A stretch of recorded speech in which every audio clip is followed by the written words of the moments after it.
decided we want to go on a tour. So me, as the Soviet ambassador, we started going to different countries, to the States, to France, anywhere. US government property, no trespassing. Well, we didn't bother. And I actually got kicked out of a Disney party. I showed up as a Soviet ambassador at a Disney party in the Marriott Hotel in San Diego, and they kicked me out. It was really wonderful. We did a couple of performances like that. And we had a couple of embassies at different hacker camps and art festivals. That was in Holland, for example. It was really nice. We got inspired by what was his name? The guy with the domes, whatever. Buckminster Fuller, of course. It was not a Soviet. So, yeah, you know. And then in 2009, we created a second computer game. But back then, we already thought about, should we go on with the games or should we go to the next level and have a different kind of format to tell the story? So back then, we started discussing a lot the state of narrative cinema nowadays, and that's what I actually wanted to tell you today. There is a fundamental problem with traditional narrative cinema as we see it in the last 100 years. So there's lots of drama about cinema and the drama of cinema. Why? Okay?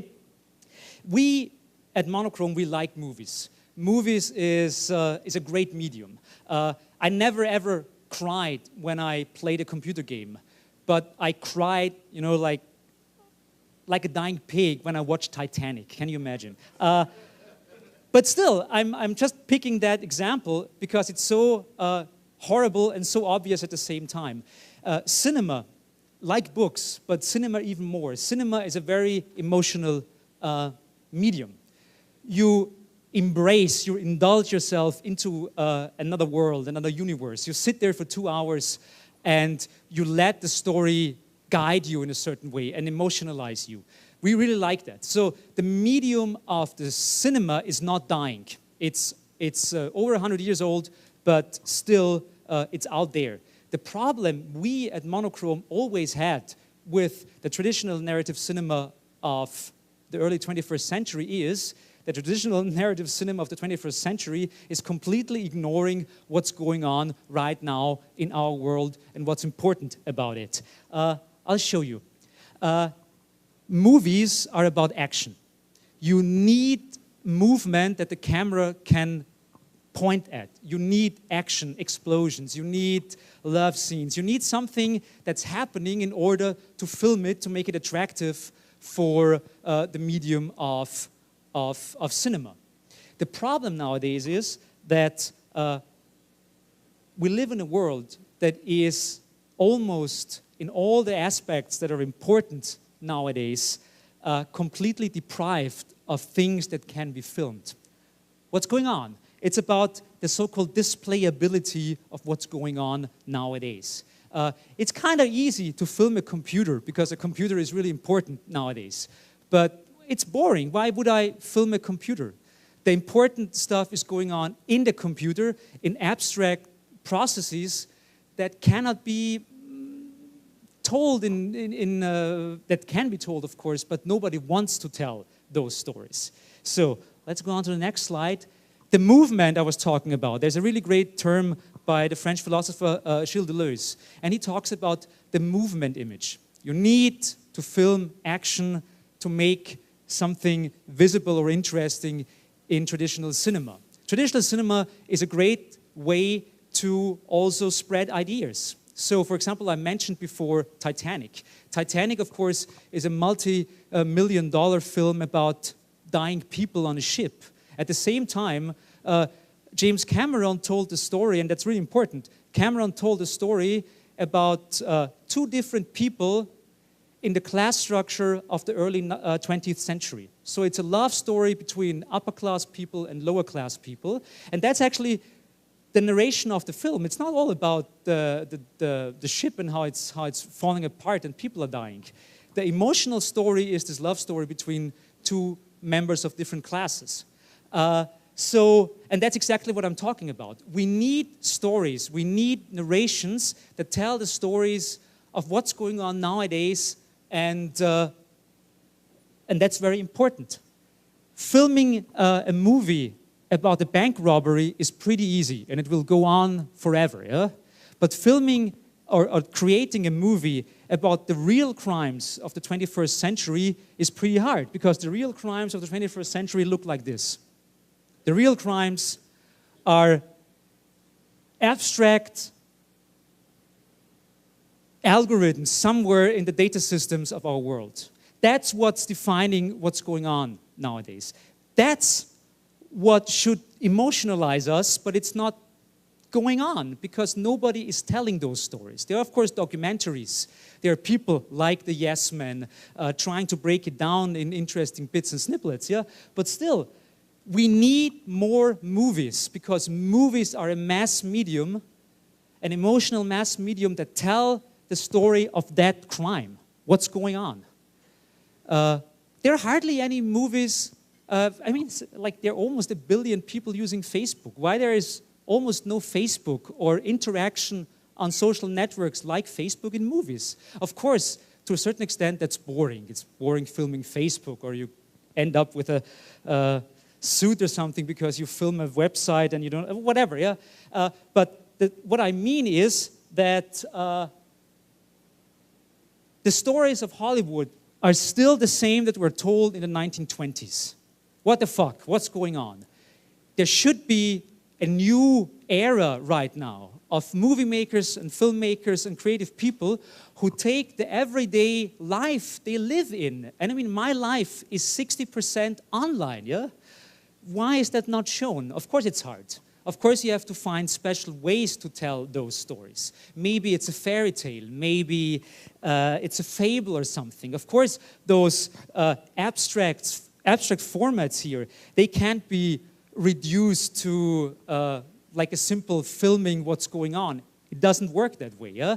But there are so many creative people out there. Why is there no creative discourse about how to tell the stories of the 21st century?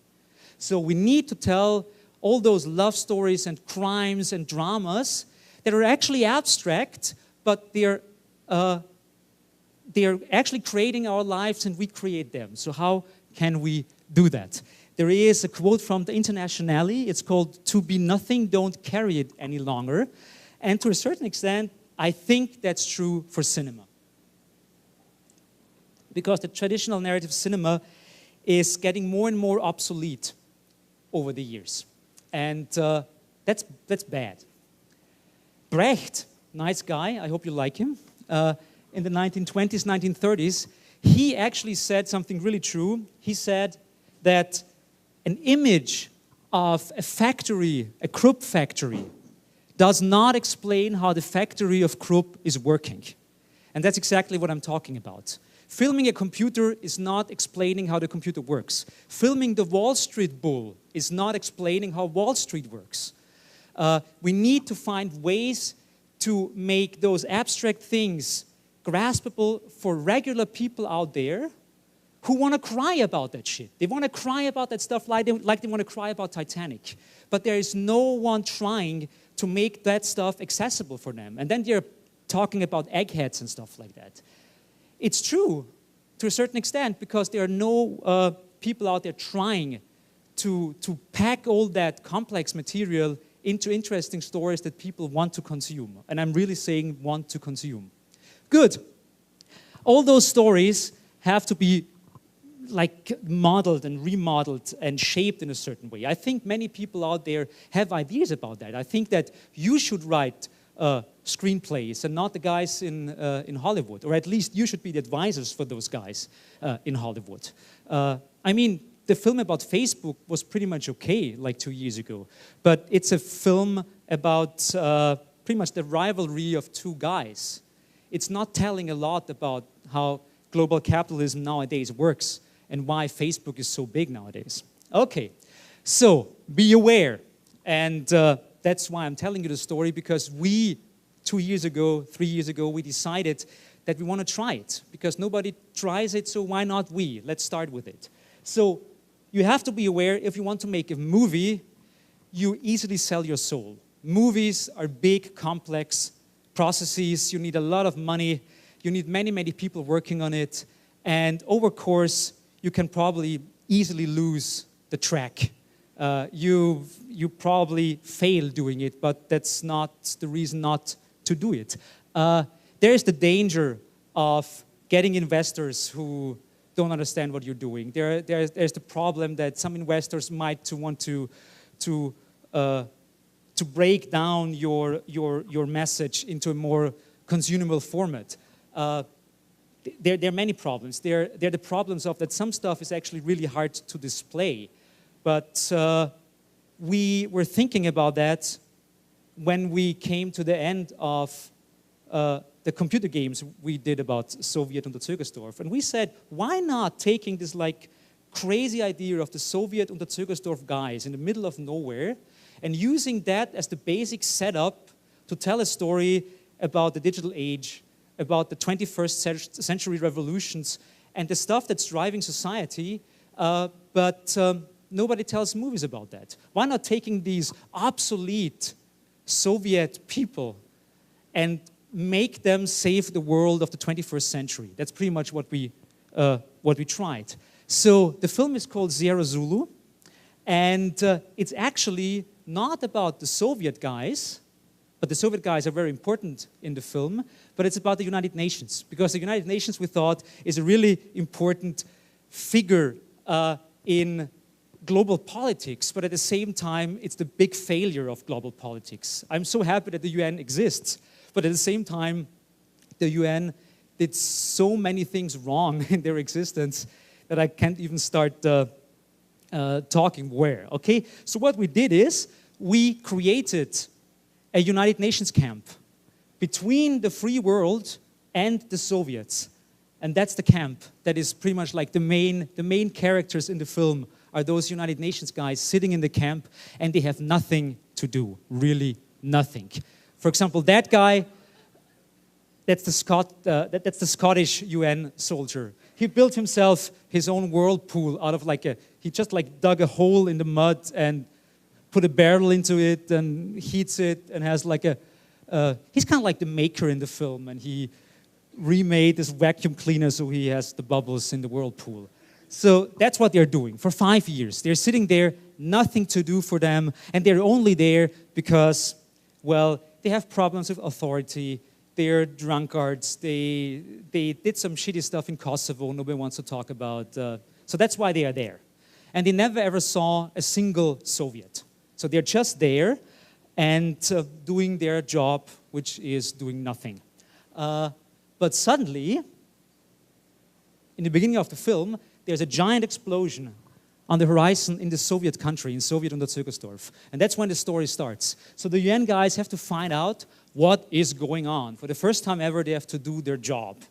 And that's actually pretty tricky for them. It's a film, I can't tell you anything more. It's a bizarre conspiracy about industrial espionage, media madness, political intrigue, and it ends up with the Soviets saving the digital future of mankind. Well, that sounds pretty crazy, but actually it works out. A couple of the storyboards I wanted to show you. That guy is the one cosmonaut they have who will never ever fly to space, by the way. That's their crane. They really like their crane. It's called categorical imperative. No, yeah. Or that one, the one athlete they have. The one athlete and the one skyscraper they have. So you think, well, what's going on? Why they're really backwards? Why can they save the world? And I don't want to spoil a lot, yeah?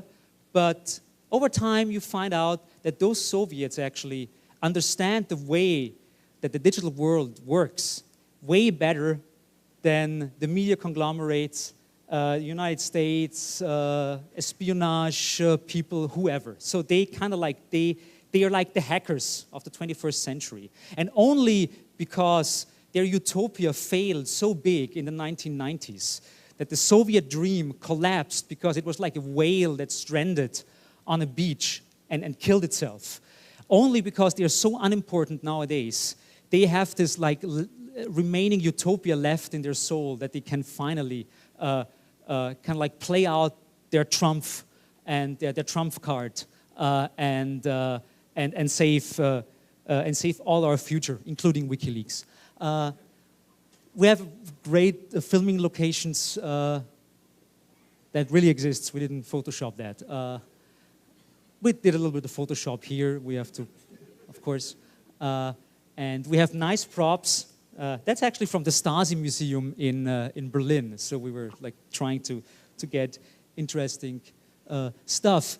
The workforce, that's why I'm to a certain extent here talking to you, is because we still need people helping us on the whole thing. So if you are interested in helping us with CGI or stuff like that, or if you want to help us in any way, we have a couple of cool people on board. Mark Mothersbaugh, you might know him as the guy who always does the soundtracks for Wes Anderson. He was one of the lead guys of Devo in the 1970s and 1980s. He will do our soundtrack. Aaron Mosalski, SF Slim, he is an old veteran of Lucasfilm and ILM, so he will help us with the CGI. He's our CGI supervisor. Chris Brown did a lot of casting, even for Spielberg and Guillermo del Toro. Stephen Tolan will create our creature. There is a creature, oh yes. Oxblood Ruffin, I guess you know that guy. He's part of the CDC. He's our digital politics advisor. He had a couple of really good points of input. And performers, well, first, I want to tell you, I have to show you a short video. So please turn down the lights. I want to show the video and turn on the volume, pump up the volume.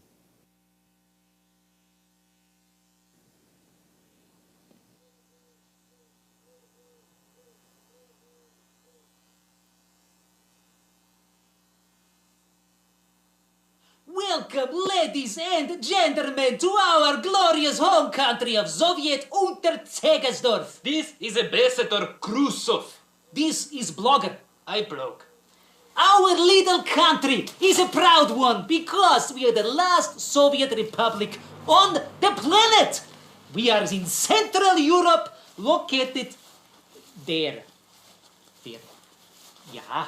We want to tell the West the story of our greatest triumph. And how do we want to tell that story? We want to make a feature film, a dark sci-fi comedy. Because we know you will like it. Don't touch it. Yeah. This is a United Nations camp with the name of Sierra Zulu. The film will be about this camp, and this United Nations camp is on the border between our wonderful home country of Soviet Unterzegersdorf And the West! the so-called free world.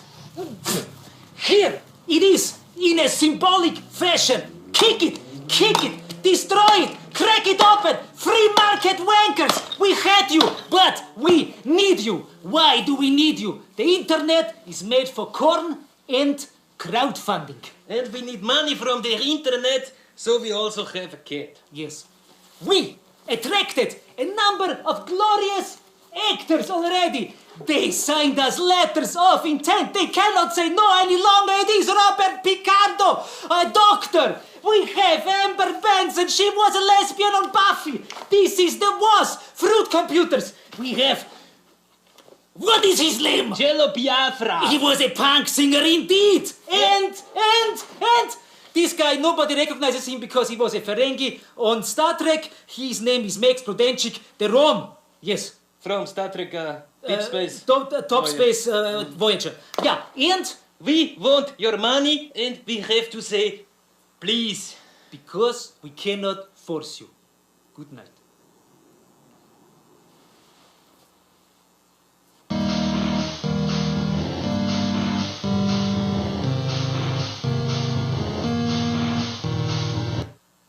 Oh, I hope we get the money. Because I'm sick of this shit. Mir geht die Hitze so am Arsch.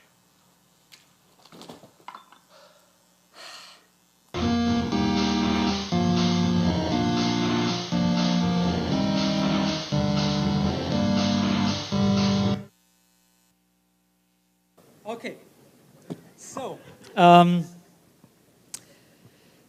yeah, I have to do that. I have to beg for money, please, please. I beg for money. But I also beg for your cooperation, because we not only need money, we also need people who help us with all of that stuff, and you might hopefully be interested. In case you want to donate some money via Kickstarter, that's a couple of the rewards we have. For example, gravel. You get real Soviet Unterzügersdorf gravel with a certificate, okay? Or you get that media, you get a DVD if it's out, yeah? Yeah. You also get, if you like, you get a felony, because we have this like Soviet Unterzügersdorf entry stamp, and we'll stamp it into your passport if you want. But it's a felony, but you can still do it if you like.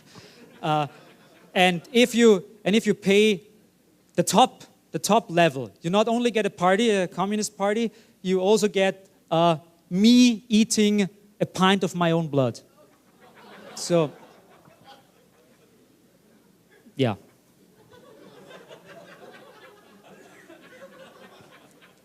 It's for the Western plutocrats who like a decadent reward. Yes, I'll eat my own blood. Yes, it's good. So, we need heroines and heroes to finish all that crap. In a personal conversation, I can tell a little bit more about the secrets of Soviet Unterzügersdorf and the film, because I don't really want that on film right now, because it's kind of spoiling a little bit.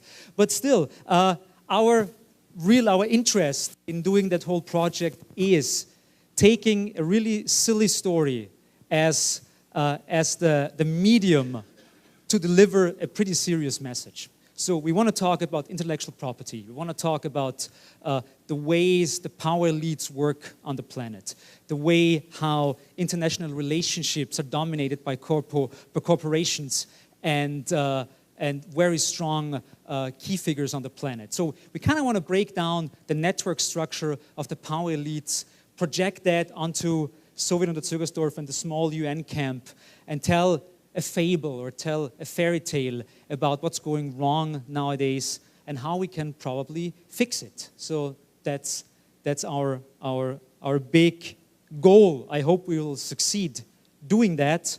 But the good thing is, a couple of people are really, really interested in helping us. I mentioned them in the video. Robert Picardo, who was the hologram doctor on Star Trek, he will be the Supreme Soviet of Soviet Unterzügersdorf. We have the Yes Men in there with a really small and nice appearance. We'll have all the other guys, Jello Biafra as a decadent US diplomat and stuff like that. So, and that's only the people I can talk about, because we have more people, but they want to sign a contract first, but that's why we need some money. In fact, the film is partially subsidized by the Austrian government. So we got a grant by the Austrian government to film the film, because of course we asked for $50,000 on Kickstarter. You cannot do a film for $50,000, especially not a film that we plan to do. But the good thing is that with the Kickstarter money and the grant money from Austria, we can apply for the next level of grants in Germany. And with that money in Germany, we can actually make the movie happening and film it next March. So we have a pretty tight schedule. So in case you want to help us, please do so. I have a shitload of flyers. Actually 2,500. I think I'll probably, I don't know, I'll burn them or something later on, because I'll never be able to use all of them, but they smell good. I mean, that's a good thing, yeah. So, I think I've talked too much already. I'll switch to the social media info. Actually, it should be socialist media, yeah. I would like to open the panel, so if you have questions for me, please go ahead, and I will hand over the microphone, because that's actually the questioning microphone. Whoever. Thank you. By the way, a big applause for the guys doing that. It's really working class of hope. And I'll use that one. Okay. Okay. So I thought you made a good point about the world becoming less visual and movies not doing a great job of capturing it. I'm just curious if you can, without spoiling film sort of tell us how you're trying to get away from that problem, how you think other people in Hollywood could do a better job of sort of capturing stuff that doesn't look like Yeah, it's I think it's not. Yeah, thanks, great question. I think it's not the problem that it's not possible. The problem is that people don't want to do it, and I don't know why. If that stuff shows up, it's always. I mean, it's quite interesting. There is one film in the last 20 years that really used the whole element as a key element, and that's this like shitty one with Tom Hanks and the email, like this love story about the email, which is kind of like they copy paste. Huh? You've got mail, yes. They copy pasted this like 19th century idea of like this like letter novels or something. I'm not a scholar of Victorian literature, yeah. But they took that idea and transferred it into the present and just like exchanged letters with emails. And I mean that's a good idea, I have to say, and it was a nice film, but that can't be it. There is so many people do stuff. For example, I'm always talking about James Cameron. Why do I do that? James Cameron's last one, Avatar, was really shitty, but at least he made the point of that he doesn't like exploitation. I don't like exploitation of indigenous populations. That's pretty much like the content of the whole film, yeah? And that's very, I mean, a film is pretty much a short story of 15 or 20 pages put into a different medium and put onto the screen. So the content of a film can't be too complex. But still, I think there is a ton of possibility out there to take interesting stories that are beyond the Robin Hood films of the 20s, 40s, 70s, 80s, 90s, and the present, and go ahead and use that. In our case, we are always, we think that the way to use a grotesque fantasy setting or a comedy is very accommodating for the idea, because you can be very specific about that. At the same time, you can be funny. You don't have to be too detailed about, is this stuff really possible? But then we have the sci-fi aspect that lifts stuff away from that. So there are tons of possibilities, and I don't know why more people are seeing that market. And the market is definitely out there. I mean, nerds are mainstream culture nowadays. Why? I want to do a film that some guy who's 14 years old and coming to Hope can see and enjoy the same way that my 60-year-old mother would enjoy. You see, there is no reason why there shouldn't be a common ground for all those things, because the 14-year-old guy is affected in the same way by the digital politics out there like my mother. My mother just doesn't know about it. She has to be told in a way that she can understand, I think, yeah. I hope my long answer was not derailed. Okay, Servus.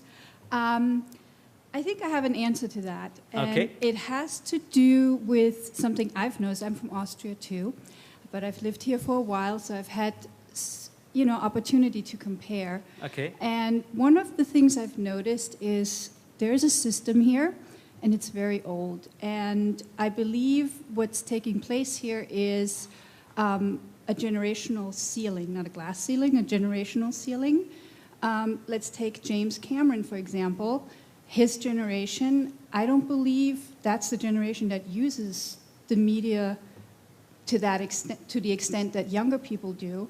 But they're in charge. And similar things take place on the educational level, the political level, and I think that's a big part of it. Aside from that, subject matter like that anything that has to do with socialism is pretty much outlawed here. I see. So. In our case, we took this like completely obsolete communist state structure because we thought it's a perfect it's a perfect way to tell the story, because people, when they hear about a Soviet microstate, they, of course, immediately laugh. It's kind of like, it's so absurd. We don't have to take it serious, but I think that's a great way to have like malware embedded in that stuff. It's like the payload. It's the format is absurd, and the format is like, what the fuck, ha ha ha ha ha. But the payload, the content. There's this wonderful quote by Mao. I'm not a big Mao fan, I have to say, but he says we need sugar-coated bullets. And I think a sugar-coated bullet is exactly what we need. We need to tell political, interesting stories in a way that they're easily consumable and even funny. Yeah. I love the idea, but the relationship to the Soviet Union is a little bit different here, I think, than what we experienced in Europe. Yeah.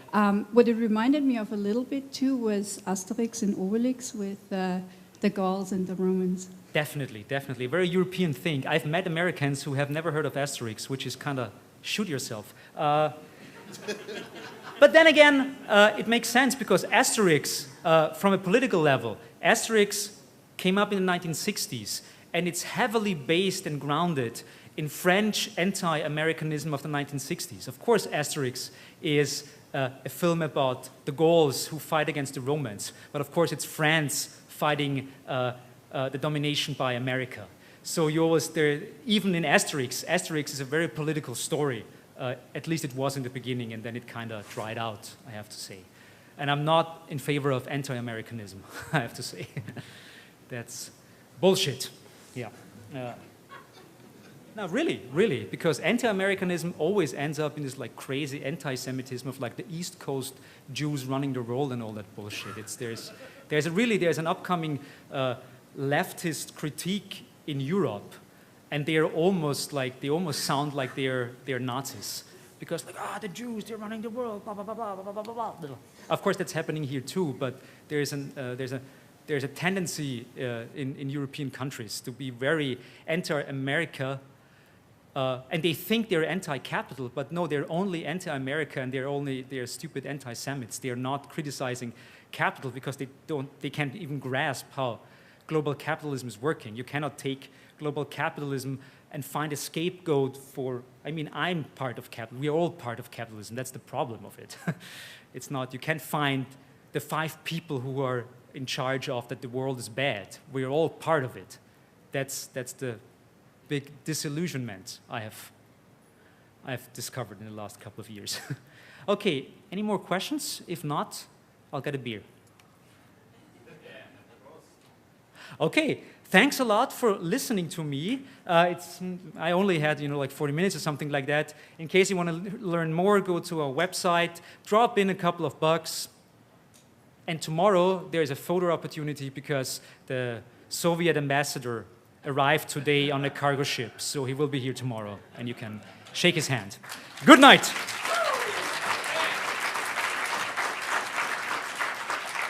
Taking that example because it's so horrible and so obvious at the same time. Cinema, like books, but cinema even more. Cinema is a very emotional medium. You embrace, you indulge yourself into another world, another universe. You sit there for 2 hours and you let the story guide you in a certain way and emotionalize you. We really like that. So the medium of the cinema is not dying. It's over 100 years old, but still it's out there. The problem we at Monochrome always had with the traditional narrative cinema decided we want to go on a tour. So me, as the Soviet ambassador, we started going to different countries, to the States, to France, anywhere. US government property, no trespassing. Well, we didn't bother. And I actually got kicked out of a Disney party. I showed up as a Soviet ambassador at a Disney party in the Marriott Hotel in San Diego, and they kicked me out. It was really wonderful. We did a couple of performances like that. And we had a couple of embassies at different hacker camps and art festivals. That was in Holland, for example. It was really nice. That's what I actually wanted to tell you today. There is a fundamental problem with traditional narrative cinema as we see it in the last 100 years. So there's lots of drama about cinema and the drama of cinema. Why? Okay? We at Monochrome, we like movies. Movies is a great medium.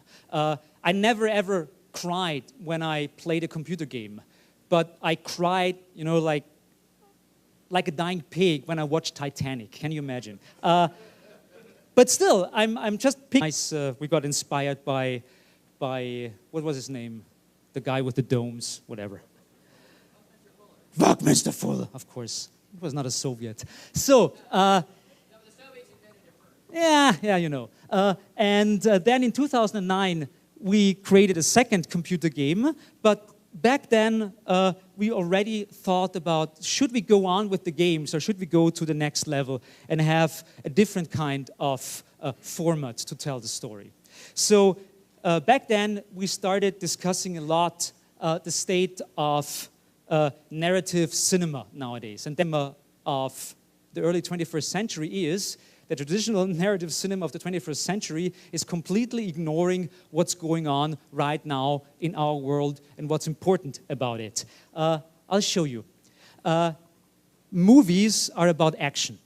You need movement that the camera can point at. You need action, explosions. You need love scenes. You need something that's happening in order to film it, to make it attractive for the medium of cinema. The problem nowadays is that we live in